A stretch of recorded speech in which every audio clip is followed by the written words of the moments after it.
So what does a day in the life look like if you are a copywriter? Well, the quick answer is everybody's days are probably a little different, obviously. But if you've been a copywriter or a content writer or just an entrepreneur for a little bit, then you know that you can set some sort of semblance and framework around it to organize your day. So in this video, I am gonna walk you through what a typical day in the life looks like for me, how I organize my time to sit and have deep writing time, how I organize client meetings, and more. Y'all had questions like this in comments in the past videos, and I like creating videos like this because I just want to remind you that I am also Hot Mess Express over here a lot of days. I am a very organized, forgetful person. It's a thing. And so these are parameters and frameworks I've given myself so I can still be creative and visionary and all over the place, but also get stuff done, because that's the only way my business is gonna make money, if I actually put my brain on where it is most powerfully used. If that is you too and you're excited about this, click the like button, you know what to do, and hit the subscribe button and the bell next to it if you want more of these copywriting trainings and tutorials. Typically I do more of how-tos and teaching you actually sales copywriting secrets, but these are fun to do from time to time as well. All right, let's get in. By the way, if we haven't met, I'm Ashlyn Carter. I'm a conversion copywriter and brand and launch strategist for creative entrepreneurs. And let's start off the day with my morning routine. Now, I'm gonna give you the cliff notes because I have done a full video on my morning routine, and I've done a video and blog about 3 weekly routines that I have consistently done for probably 5.5 years now. I'm gonna preface this part of your peek into my day by saying I have always been a morning bird. Even in the days of having an inflatable chair from Limited Too in my bedroom as a young preteen and doing my little teen Bible devotion or whatever in the mornings, I have always liked to get up and start my day with some sort of like, okay, here's where we are in life. But this morning routine, and again, why I like that PRESENT morning routine I talk about in that video so much, is because it's given me this space to ebb and flow as my business has grown, as I've been in seasons of launch in my business, in seasons of more quiet in my business, pregnancy, maternity leave. I still do this morning routine. So this is a day in the life classic. Regardless of the time I wake up and if I'm on vacation or not, the first thing I'm gonna do is chug water. I do that right out of bed, sometimes put some lemon in it, and then, only then am I allowed to get coffee. It is so simple, but if you're a coffee drinker, like, get yourself in a habit of always prepping the coffee machine in the morning, or your French press pour over, whatever you do. It is the biggest reward to wake up and do that. That sounds simple. I don't think I really started doing that regularly until the past year. Highly recommend. Next, I read. I do some devotion time. I read the Bible first. I'll link some of my favorite resources for that below. After I read scripture, if no one is crying upstairs yet, then have the opportunity to read whatever I want, like a book. I'm obsessed with reading. I'm not trying to just constantly reference videos, but if you are interested in hearing more about how I read, I've done a video on that. I will say though, I have a very hard time at night reading anything that's not fiction or fluffy, so my time in the morning is when I have an opportunity to read a little bit more about philosophy or theological learnings or business book.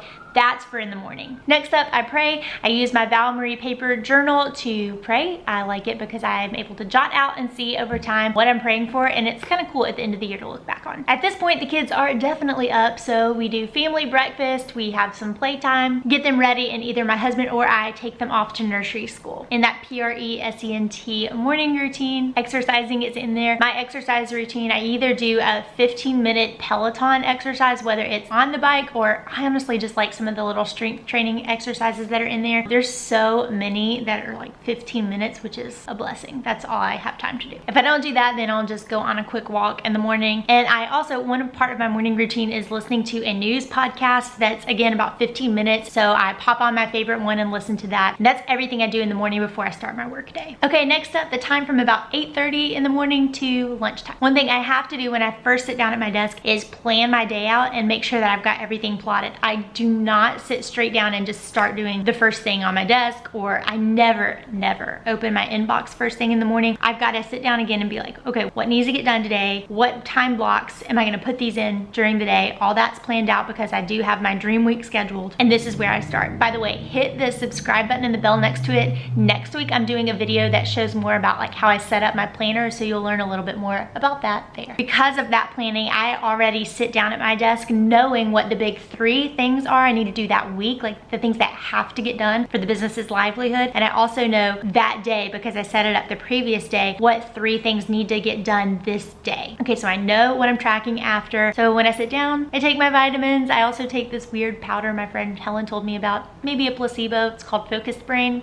Maybe it works. I light a candle. I've talked about that in some videos, and dab on some essential oils. This kind of like tricks my brain in knowing like it is go time. We are on the field. We're performing now. The first thing I'm going to do is my rest to work wind up routine. That sounds fancier than it is. It's just a set of tasks that I need to do before I get going. I'll put them up over the side. In my dream world, I would get all of these things done before I first dive into my number 1 big task of the day, but realistically, I only get about 4-ish of them done. Then for this next block, I am hunkered down and in a cave. Before I take lunch, I'm trying to get 2 of the things on my big 3 list checked off. So those things are going to ebb and flow depending on what focus day it is of the week. Marketing Mondays, copywriting or client work Tuesdays, Wednesdays, product development, either enhancing the copy bar shop items or curriculum inside copywriting for creatives or prime to launch. Thursdays, meetings, partnership meetings, client meetings, customer meetings, anything like that is on Thursday. And then on Fridays, I'm doing admin and finances. Also on Mondays, we have our team call. I'll get to that more in a little bit. Okay, that gets me to about 12:30 or 1 in the day. At this point, I go into the kitchen, grab some lunch. If my husband's home, I talk to him. Lately, I also put on some dumb TV show during the day, just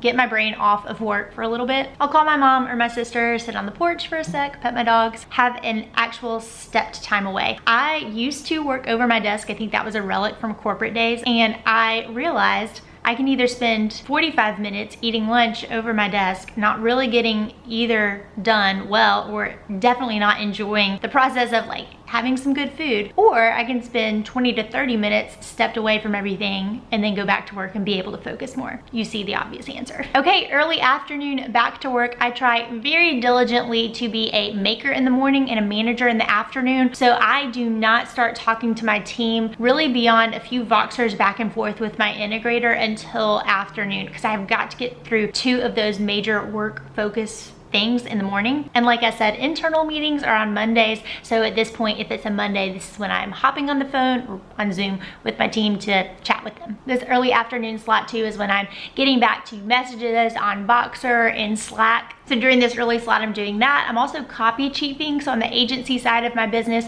things that our team has assembled, deliverables for client, nothing goes out without me looking at it at the end of the day and editing and making sure that everything is exactly what the order was. And so I'll copy chief during this time too. That takes a chunk. I'll help my integrator and customer service troubleshoot anything on the copy bar side of the business and products and templates and courses that we have. And then late afternoon comes. Okay, so about the 3 to 5-ish o'clock block, this is what I do. Realistically, like I said, out of the big 3, I've probably only gotten 2 of them done. So I've got this one lingering one left. Getting 3 big things done every day is a struggle, if I'm honest. So I'll try to hunker down and get at least some big movement done on that last thing. It may spill over into the night. I'll also say at this point, if these big 3 things that I'm working on are like very important, like launch related or on a time frame, I love doing a very early morning sprint. I started doing them about the time COVID began, and it just had so much I needed to focus on to keep the business alive. I would get up at like 4 or 4:30 in the morning and turn on Zoom with a friend. Hey, Abby. We wouldn't say a word. We would just both have our cameras on and we would work for an hour and a half and knock out one of those. So if you really need your big 3 done and you can't, maybe you're following this kind of schedule, I would recommend that. I still pull that out from time to time. I do as much during this time as I can before I'm at my wit's end. I'm ready to go see my kids, play with my family, and then I sign off. I also have a work to rest, wind down routine. Sometimes I do that during this block. More oftentimes, I'll pop open my laptop at night and do a couple of these things. Mainly it's doing an inbox sweep. I don't spend much time at all in my inbox. I just am very firm in that. That has taken years to get to. I could do an entire other video on that, but I'll probably only spend at max 1 hour every day in my inbox. And then it's supper time. So during the evening, either I'll cook supper or my husband will. We'll play with the kids, go on a walk, play outside. Gotta do that bath time routine, bed, reading, everything like that. So by the time all the family stuff is done, it's like 7:30, sometimes 8 o'clock. That's probably the first time I have from when 4:30, 4, 5, whenever I get off to catch my breath. So like I said, at this point, if we're in a launch week and I've got a lot going on, I'll pour a glass of wine, go back in the office and knock some things out, or I'll just sit on the couch and watch a show with my husband. We've enjoyed a good throwback lately, like the OC. Or at this time, I'll start reading again. Usually the baby needs another bottle at this point. And I try to head towards my bedroom and start my skincare routine because I'm in my 30s. Start that around 9:30, 10-ish o'clock. That would be late. I try to fall asleep between 10 and 11 because I have small children and we're probably waking up once or twice in the middle of the night. Okay, there you go. That's what a day in the life of my life as a copywriter looks like. Like I said, factors obviously change depending on the time and season in the year. I learned very much that this changes depending on the age and stages of your family. I want to share this one analogy with you. This is from my friend Amber Housley. She has talked about how there are seasons of business, and sometimes it can't always be summertime in your business where sales are crazy and you're just, having all the blooms and the blossoming. You're gonna have seasons of business where it's winter and you're hunkered down and you're kind of figuring out things. You're gonna have seasons of spring in your business where you're planting and there's no big harvest yet because you're just planting those seeds. And then we have seasons of fall where it's just an absolute harvest coming in. This analogy was so helpful for me because I did just come off a year of being pregnant and then maternity leave. I've taken 2 maternity leaves from my business. I am off. I have to peace out. I am off. Like I said, this day structure that I've shown you does not always look like this based on if I'm winter, spring, summer, fall in our business, but by and large, the container of it has stayed roughly the same for about 5.5 years now. All right, please feel free to say hello down in the comments below. Ask me any questions if you have them. Don't forget to click the like if this helped you out, you learned something, and subscribe so you don't miss future videos. Thanks so much for watching. Here's to working from a place of more rest, less hustle, and I'll see you in the next video.